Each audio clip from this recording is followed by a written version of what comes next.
Welcome to The Sky's the Limit with host Dee Brown, the president and CEO of the P3 Group, the nation's largest minority public-private partnership real estate developer.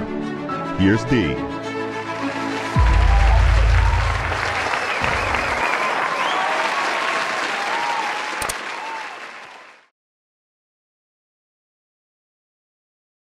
Joining me today on The Sky's the Limit is Charles Sims Jr. Charles is the founder and CEO of the Sims Financial Group, which is headquartered in Memphis, Tennessee. The Sims Financial Group primarily provides insurance and financial services to individuals, families, business owners, and professional athletes. Sims is a sudden wealth and retirement specialist. The Sims Financial Group provides investments, employee benefit plans, college funding analysis, estate planning, retirement planning, life, health, and disability insurance. Charles, welcome to the Sky's the Limit. I'm glad to have you on today. Thank you, Mr. Brown. Thank you for having me. Absolutely. So, Charles, you've had a long, illustrious career in the insurance and financial services industry, one that has spanned 50 years, a half a century, which is as long as I am old. After you were born, Mr. Brown. Right. You have been recognized nationally for your outstanding performance in the areas of insurance and financial planning. And so tell me and my listeners a little bit about the Sims Financial Group. Well, thank you. The Sims Financial Group, as you said before, is a full-service financial services firm. We actually have a 6-step process when we meet with clients. Step 1, we like to talk about the goals and objectives, and we like to gather data in part 2. And number 3, we actually do an analysis on that information. In step 4, we make specific recommendation, then we implement it, and lastly, we do periodic review. We never actually leave with any product. We definitely like to be someone that do more like a doctor, do a complete analysis for making any specific recommendation. So anything you do with us was based on a comprehensive needs analysis. Got you. So it's a very detailed process. Now, you've been, as I stated in the opening, you've been doing this for 50 years, which is obviously a significant career. What type of things have you seen evolve or change over the last 50 years? It's amazing you said that. I started as a debit agent. Those of you who've been around a while know that's to gather the big book. Right. I used to come to Mama and Grandmama's house. Absolutely. I remember. You remember that? Yeah. We did that while in college so I could go to school. And over the years, we went through an evolutionary process. And just like any other creature, if you don't evolve, you die. So basically, over the years, we've seen insurance change, financial services. I've held stockbrokers licenses, insurance license, property and casualty licenses. And we use those licenses to help educators. I've earned a certified financial planner designation, Life Underwriting Training Council designation, certified mutual fund designation, all these things in order to evolve, because the new environment you work in, you must evolve. If you don't evolve, you're going to become extinct like the dinosaur. That's right. So there's been a lot of changes over the time. And our clients and the consumer should want to deal with people that evolve so that they can keep them on the cutting edge of what needs to be done in this ever-changing environment we live in.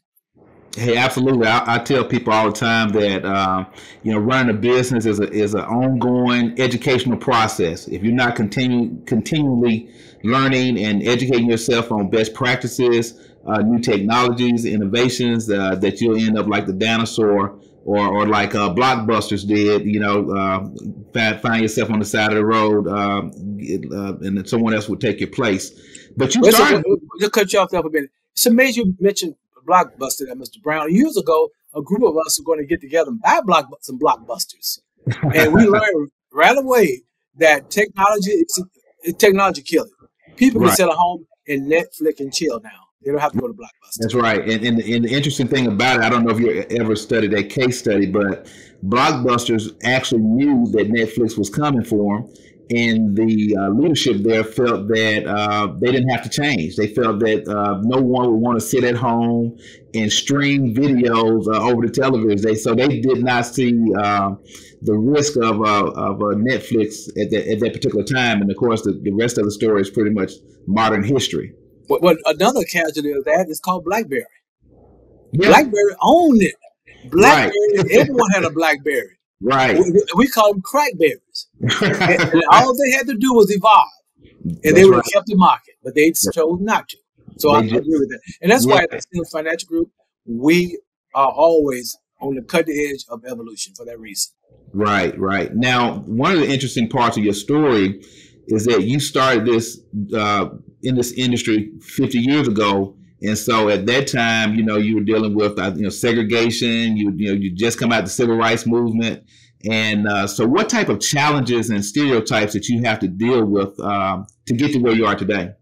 Well, basically at the time, believe it or not, I had a big afro. And I think I've seen a few of those photos. I'm sure you have. And I came up, I was sort of a militant. So it didn't affect me as much because I didn't believe that what they said about me, you don't define who I am. Right. So the challenges, though, was making sure that you can be the best you can, given the environment that you live in, given the resources you were given. I worked for Universal Life Insurance Company while I was in college. It's an all-black owned. That's why I met my first African-American millionaire. I had never met a millionaire in my life. So I was mesmerized working for this man who also owned Tri-State Bank in Memphis. And I watched what he did. He carved out a niche within our community. So that's what he did because he was limited to our community. So when I watched over the years, he prepared people like myself to go forward. And I left there to go to John Hancock. Eventually, I was in management there. I was training up financial advisors in Boston. So that's part of the evolutionary process. You got to work and play the hand that's dealt you. And so there were some challenges at that time. But, when you work and you're busy trying to be who you are, it's kind of hard to notice people trying to hold you back when you're busting through the door all the time. Right, that's what I've always done. Hey, that's what I think all highly successful people, they figure out how they're going to break through that glass ceiling. If they don't have a seat at the table, they'll bring their own table to the dance. So absolutely. I definitely understand that mentality. Now, one of the things in America that is pretty well known is that there's a significant wealth gap in communities of color. And I know over the last 50 years through your financial services division, you have used a variety of products, whether it's insurance, annuities, retirement accounts, et cetera, to try to help close that wealth gap. So tell me a little bit about the services you provide in that area and how you've been trying to help close the wealth gap in communities of color for the last 50 years. Well, let me tell you, one of the biggest reasons is part of what you've done in real estate. A lot of people, the biggest reason that a lot of whites have a larger wealth than African Americans is because the equity in their home. Now, over the years, you provide homes for a lot of people, so you know that you've been part of helping build wealth in that way. So what we've found that a lot of times we don't even support one another. Correct. And the Jewish dollar circulate 7 to 9 times within their community. Right. And when it does leave the community, maybe to a housekeeper or someone picking their trash up, but nothing big. Right. Over the years, I've been trying to train our people, try to keep our money within our community whenever we can. But those of us who receive that money, we are held at the same standard or even sometimes a higher standard than the people they would have gone to ordinarily. So over the years, I've seen us do better. Big strides have gone forward when we have learned to spend our money within our community. A lot of the high net worth individuals have become conscious of this, realize they don't live in a cocoon because Michael Jackson, Mike Tyson, O.J. Simpson, when they came after them, they realized when you thought you were over there with them, and they came after you, you could have been alone. But we came in, pulled you out. So those of you who are watching this podcast, you see organization, like P3, support us. And you're going to get the type of service that you expect to get. And I think that we as African Americans would pull together and support one another. We would do much, much better. And look, I couldn't agree with you more. One of the things that has been really high priority for me as a business owner is making sure that I'm able to reinvest in communities that look like me, investing back into educational institutions that educate our people and people from our communities. And so I think that having that mindset that you can do good by also doing good is something that can help propel our people to the next level. Because I think that an important part of my success has been giving back to communities and institutions and organizations and providing opportunities for employment and internships and a career advancement. So I think that's a very important point that you made. And in addition to all of the things you do at Sims Financial Group, you also have been the founder and chairman and delegate on a wide range of boards and councils. And so tell me a little bit about how you're able to manage all those other responsibilities in addition to your primary responsibility, which is leading your organization. Well, I think being on boards are helpful. It allows you to get your message over. I'll tell you a quick story. I almost got kicked off a bank board in the first meeting. I'm in this meeting sitting next to the president. He introduced me, blah, blah, blah. And as we sat down, Memphis, Whitehaven, I saw a big picture of Whitehaven. They were putting a red line around Whitehaven. This was back in the late 1990s or early 2000s. And my question, playing dumb, I knew what that meant. I said, why are they putting a red line around Whitehaven? Well, we don't think we can lend here, lend there. I said, have you been to Whitehaven? Hell, Graceland is there. Have you heard Bluebird Estate, Lionsgate, blah, blah, blah. The percentage of homes owned, the crime rate, blah. And I said, and so by this time, the president stopped the meeting and told us we need to take a break. He asked me to come to the hallway. Well, I started gathering my things. I'm thinking I'm going to get thrown out. He said, no, leave it there. I'm packing up. He's going to kick me out. Because, you got the wrong one. If you're looking for a yes man, you just got the wrong one. I'm not that one. Okay. The little bunch of paper was nice. I like sitting here feeling important, but I'm not a yes man. Okay. I'm just not. Somebody should have told you. So I go to the hallway. He agreed with me. He just said, we're going to pin that and come in our next meeting. Fine. Come back in. He got pinned it. The next meeting, the lines were gone. Okay. Right. So we have to put ourselves in a position where we can speak on behalf of our people. Because when we sit on these boards, now we hear what's happening behind the door. They dark back room where they're smoking cigars and making plans. We need to get there if we can. And when we do, we don't need to be a yes man. We need to speak up, be prepared to get thrown out. And you get a lot more respect when you speak up. Respectfully, of course. And I think that last part is the most critical piece, because oftentimes some of us will get a seat at the table and have an opportunity to be in that back room and listen to those conversations, but don't have the fortitude to speak up and stand up for what is right. And so we need more people like you that get in positions like that do have the courage and do have the intestinal fortitude to be able to call individuals to the carpet, because that's really the only way we're going to be able to advance our causes and issues and concerns, is by having someone willing to make that sacrifice and say, if I get kicked off the board, oh well, but I'm not going to be here just to go along with the status quo. So that's very important. And so I think part of what make you who you are, from, I think, having that courage, you grew up in the segregated South in Memphis, and I know you did not come from, you didn't grow up with a silver spoon in your mouth like, some individuals. We didn't have a plastic spoon. So, but tell me a little bit about growing up. Tell me a little bit about your early years in Memphis, growing up. Yeah, we grew up in North Memphis. My father worked in a factory. There was 9 children, so my mother was a homemaker. She had to be a homemaker. If she didn't, these 9 children would have terrorized the city. And so I grew up with just my father working. We were never on public assistance. We sometimes may not have utilities, ate a lot of beans, but we worked, we were honest. We might not have the best clothes, but we were clean clothes. Growing up without a lot, I never identified myself with what I had. See, that never defined me, who I was, what kind of car I drove, or what kind of clothes I wore. I just never measured who I was based on what I had or didn't have. Because the reason for that, Mr. Brown, if I lose everything, I'm still somebody. See, I don't think that I'm nothing if I don't have anything. Because when I have anything, you thought I was the richest man in the world. My broke down. So in growing up, of course, you had to learn to stay away from the bad guys. I noticed I'm very observant, and I watch the older guys on the street corners, and I'm looking at you. You live in these apartments, and you don't have much going on. You have teeth missing. You don't have anything. So why would I want to be like you? You know, Right. just if you look close, if these kids look closely at the bums who try to recruit them, and you have an objective eye, there's no future in you. No Right. future. And I looked at that. You know, in fact, when I paid attention to that, it told me I need to go to work, get a job somewhere.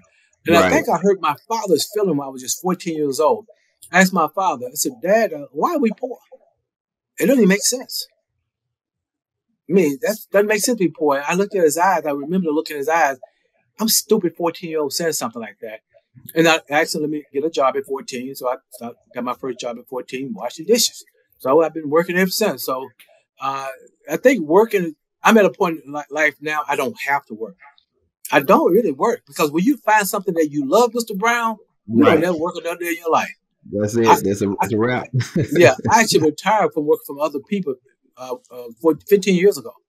Fully retired. Yeah. At 55 was 7-figure 401k plan, blah, blah, blah, blah, blah, blah. Never had to work. But I formed the Sims Financial Group because I want to make a difference in our community. We want to train our people how to manage money. You know, we live in a capitalistic society. Right. So when you live in a capitalistic society, you can't write different rules. Right. That's where you live. Yep. And some people say, well, I want socialism.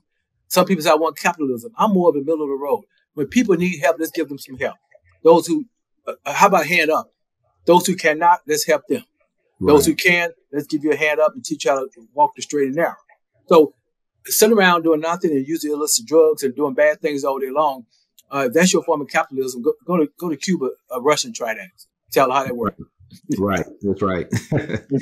Well, you said a lot there, and I think because I came from an impoverished community as well, and where there was more opportunity to do wrong than to do right. So, I think I was pretty observant like you. I look at a lot of guys and say, you know what, that's not a role model to me, and I want to go the opposite direction. Right. But I'm going to pivot back to your professional career, and you were named Who's Who in the financial service industry. Tell me, how were you able to build your brand and keep it strong over the years? Yeah, it's a good question. I just think doing good work will eventually take people to notice it.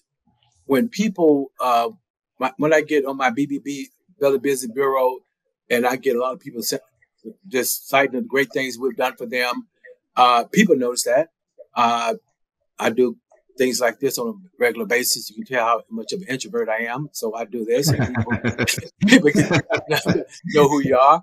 And I'm the senior certified financial planner in African American financial planner in Southeast United States. So I've been at that a long time and go to a lot of conferences. So the biggest compliment is when your peers recognize you. Right. When your peers, everyone who heard this know what I mean. Because the general public may not know what we do or what you do or whatever. But when your peers hold you up, that is how that Who's Who came about. I had no idea what it was, and I want to make sure that just a scam, but there have been several that we've been part of. So I think your life work sometimes speaks for itself. No, absolutely. I agree with you 100%. Now, you were the first African American that was inducted as a member of the John Hancock's Hall of Fame. Tell me about the significance of that award and that achievement. Well, it's one of my crowning achievements because, first of all, they had a qualification they called the President's Club. The President's Club this is back in the 80s and 90s, you had to earn 6 figures in commission, which is a lot of money. It's a lot of money now for some people, but back then it was a whole lot of money. Right. And you had to do it for 15 years. Once you're done for 15 years, and then in addition to that, you have to have other educational background things that you've done. You have to have it's a whole big checklist. Well, in 1996, I became the first African American to have all the check marks and qualify for the John Hancock Hall of Fame. And then I reached back and encouraged other ones because when we have our conferences, now we've traveled the world. Just so y'all know, I've been around this world 3 or 4 times. Some people ask me if I was in the military. No, John Hancock was an Olympic sponsor. So we got to go to Oslo, Norway, Ireland, Japan. I can name it. I can go on forever. All the places. And I went back and started telling our younger African-American brothers and sisters about this. And I think now we may have 3 or 4 more after me. Before I retired, I think it was 2 more before I retired from Hancock. So yeah, that was definitely a proud moment. to have that and be the first one in the history of that company, which was founded in 1862 to qualify first African American. So I'm very proud of that achievement. Yeah, it's definitely a big achievement and an honor. But again, you've done so much. You've achieved so much in this area. One of the areas that you specialize in is in retirement planning, and so we know that again in communities of color, that's a challenging situation where oftentimes people retire and cannot maintain the same quality of life that they had while they were working. Talk to my listeners about proper retirement planning and the services that you provide in that area. Let me tell you, Mr. Brown, there's 3 phases in retirement planning. The first phase starts when you first enter the workforce. That is called the accumulation stage. That's the stage when you have a lot of things on your plate, trying to buy a house, maybe get married, having children, saving for college. But during this time, you should be setting aside money for your retirement. Because what happens with money, the time value of money is the most powerful thing you have, compounded over a period of years. One person could start at 25, saving $500 a month. If you want $1 million at age 65, at age 25, at 6%, if you just put $500 a month, at age 65, you have $1 million. If you wait till you're 45, now you got to save $2,200 a month to achieve the same thing. Okay? So during the accumulation period, you can afford to be a little more aggressive because if the market drops, you got time to make up for it. Phase 2 starts when you're 55 years old. That's what we call the preservation stage. That's the stage when you want to preserve what you've done, because if you've done what you're supposed to do during the accumulation period, you can now cruise in, because at this point, we have a pre-decided, you only got 10 years. We can pretty much see over the horizon where you are, and now we can pretty much chart a guaranteed result. The last part, Mr. Brown, the most difficult part, is called the distribution phase. How much money can I take out without running out of money? The worst thing you can be in this world is old, poor, and black. Okay? You don't want to be that. And you can't depend on your children to come in for you. And you don't want to run out of money at 85 years old and limp up to Walmart so you can greet people. It's okay to be at Walmart greeting people if that's what you want to do. Okay? So retirement is something to be taken serious. Those of you, because you're 40 years old, you don't have to worry about it. Yes, you do, because your clock is ticking. And when you do retire, as you said, you want to maintain your lifestyle, get rid of some debt. Get rid of some debt during that period of time. When you're doing your planning, plan for everything. Plan for college. Plan for paying off debt. And so when you do retire, if you did X number of dollars a year to maintain the lifestyle that you crave while you're working, you should try to pay debt off so you can have less money and yet still maintain that lifestyle. If you like to travel, you shouldn't have to quit traveling. And I even suggest this. Those of you who have a profession that you like, not those who hate your job, when you retire, why not come back as a consultant? This way, you can work when you want to work. Why did I say come back to your same profession? Because if you go into a new profession and you're 65 years old, your boss probably be 35 years old. And that's not going to work.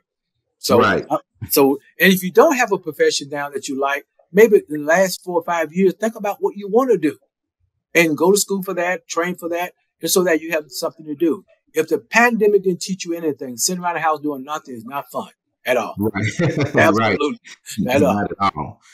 So if you had to give some advice to a young person just entering the workforce that to really get them on the right path to financial freedom and proper retirement, what would that advice be? Okay. I'm glad you asked that question. As a kid, the B word, budget. Most people hate that word. But a budget is not a bad thing. All it does is lay your ducks in a row, whatever lifestyle you want. So even if you're young, you start off making very little money, then you don't want to live beyond your means. So budgeting is one of the things you do, and participate in your company 401k plan. And the question is, before you ask, what's the minimum amount he should put in 401k plan?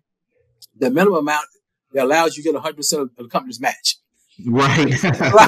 That's the minimum. So if the company said we're going to match 50 cents on a dollar, the first 5%, doggone to put 5% as a minimum. That's your minimum right there. Right. Okay. So because at that point, that's free money. If you're making $50,000 a year, that's $1,250 the company give you, and that's $2,500 you put in. That's $3,750 at 10%. You owe $4,000 the first year. Right. Okay. So when they see those numbers, so yeah, just start budgeting and work hard, be loyal. So because your resume is something that you got to live with, just like your credit report. And if you not doing the job you want, go to school or get a trade and learn to do the job you want, and start early in both those endeavors. Look, absolutely. So we have a program at my company where we do dollar for dollar. After 6 months of employment, dollar for dollar, up to 25% of your income. So if you want to,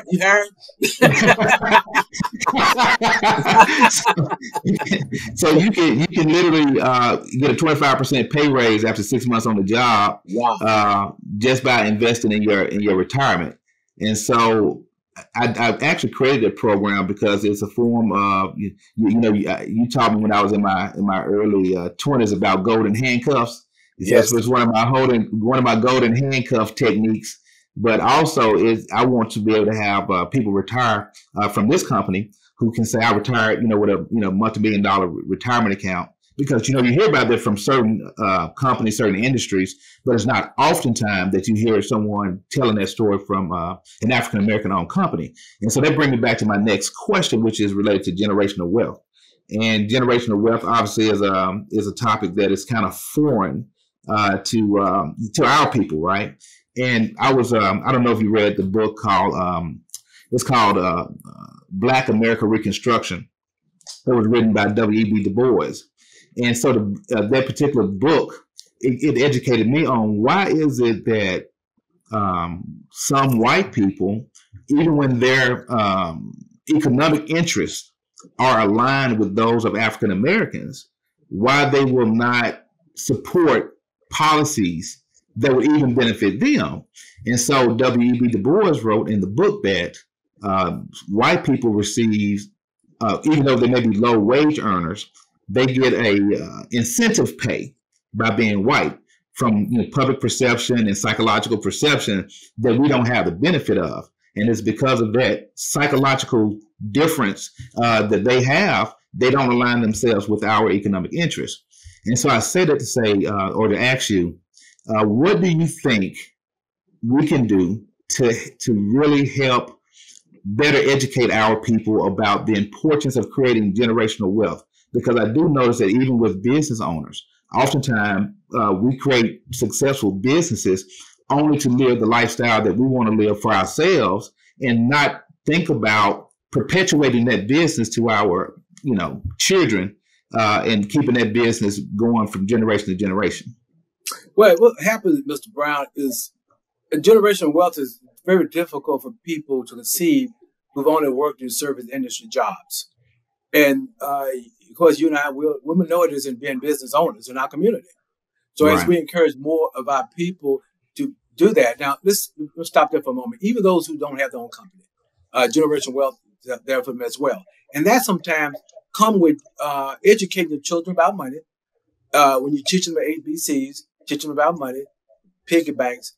Also, do some good estate planning. And that's what happens, estate planning. So that the individuals, when you pass on, the wealth that you amass while you're living can go on. Let me give you an example of what I did for this white guy in Oklahoma City. He reached out to me in the early 2000s for some estate planning. His attorney was a black guy who told him about me. So I flew to Oklahoma City, a little town called Midwest. And the idea that I gave him, he had a son that lived in Hawaii. And I call him a surfer dude. All he did was surf, halfway go to school, blah, blah, blah. This guy said, I want him to grow up and run my company one day. And all he's getting money for going to school. He has no incentive to do anything. So what I told him, what about this? If you die, you tell him he will never get more than what he's getting today. But if he would go to school full time, he would get a salary commensurate with what he would earn the first year. And then he'd get 50 cents for every dollar he earned. Then once he finished college, he get $1 for every dollar he earned, or he can go to work for your company. If he does none of those things, he get nothing. That kid's running his company now. Okay? Wow. You get creative with your estate planning. And most of my children, everyone have worked through there, and some of my grandkids too, have worked in my company. Now, they don't do they never want to do what I do, but they get some idea that, okay, here's someone who owns a company. It's not a foreign concept to them. Right. And then another thing about a business succession is something that we have to do. I believe in buy-sell agreement, even if that's not a relative. What happens to the company? If you work somewhere and build a multi-million-dollar company and you die, does that go away from your family? Well, that's when you do some succession planning. So even if you have someone who's not a relative, they can come in, run the company, get a nice salary, some stock, but the family is not just going to be one of Paris Hilton kind of thing where a kid get the money and acting crazy. They can receive money based on whatever criteria you want. So if you don't work for a company and you're an individual who works for somewhere else, you definitely should do some estate planning. And I like trust, a revocable living trust. A revocable living trust. The neat part about it, while you're alive, you put everything you got in that trust. If you die, it bypass probate. So nosy people don't go to probate court to see what you had because they all bypass probate. Absolutely. People do that. And I also like a corporate trustee. So if you're not sophisticated enough, I still like a corporate trustee because some people think, well, I'm going to leave my money to Joe Blow. He or she'll do the right thing. But then when you leave it to them, that becomes their money. Well, they may mean to do the right thing, but then they get a lawsuit or get a divorce. And that money's gone because you gave it to them. It became their property. In legal terms, they're culprits. Or in our case, they're principal. So you want to make sure it's in the trust. And so that regardless of what happened to that person, they have no access to the money no more than what you allow them to. So when you talk about generational wealth, there must be vehicles in place. There must be education in place to help people do that. And we at the Sims Financial Group in-house, we have a tax attorney in-house.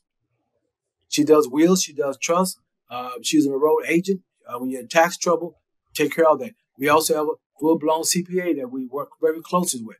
So that's why we try to be a one-stop shop. Right. Well, I think you said it best. The vehicles must be in place to get you there. So it's like anything else that you're trying to accomplish in life. Without the right vehicles, without the right people on your team, it's going to be impossible to get there. So I would encourage everyone that need those services to reach out to you.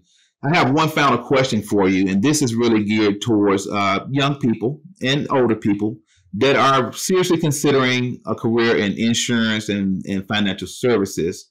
What advice would you give them? Right. First of all, you have to look in the mirror and be honest with yourself. Are you a self-starter? That's the main thing. Are you able to work for yourself? Secondly, are you an introvert or extrovert? Third thing, does numbers come naturally with you or do you struggle?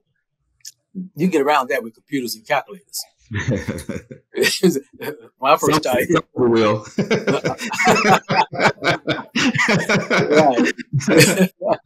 I say most. Mostly, right? Most people will, yeah. So basically, I would say to you, get a mentor. I'm mentoring about 120 financial services people. Wow. I train 2 or 3 nights a week. Train them. In fact, we did a webinar last Thursday with the Deltas. I had all my people watching in, and we're doing one for the National Coalition of 100 Black Women this coming Thursday. I do a lot of webinars to help train and get the message over. So if you're going to do that, get a mentor. Call someone like myself. We have guides. You may not come work for me, but we'll give some idea of what you should do, what you need to learn, where you should go. Sometimes being a captive person is good for a company. They'll bring you in, pay you a salary, and train you. Then you want to go independent, you can do that. I did that with Hancock. I spent 30 years with them, and I retired to go independent, so I could do that. So, definitely you want to do that. And hopefully you got a background in finance. There are some terms you should already be familiar with. But if you don't let that dissuade you, because when I started, I was 20 years old. I didn't know anything about finances because we never had any finances to know anything about. So that's why. so don't let that stop. Don't let that stop you at all. Okay. Absolutely. So and I'm giving my phone number if you don't mind. Yeah, absolutely. Go ahead. Okay. The phone number of the Sims Financial Group is area code 901-680-7500. 901-680-7500. And our website is Sims, SIMS, financialgroup.com. Hey, Charles, I really appreciate it, man. This has been very informative. I'm sure this is going to go down as one of the most informative shows I've had on the podcast. I appreciate your time, and I appreciate you taking it out your busy schedule to be on the show. Ladies and gentlemen, Charles Sims, Sims Financial Group. Thank you. This has been The Sky's the Limit with Dee Brown. To find out more about Dee, go to DeeBrownCEO.com or Google Dee Brown CEO. And to connect with the P3 Group, check out thep3groupinc.com. The Sky's the Limit is a production of Self-Made Dee Brown CEO.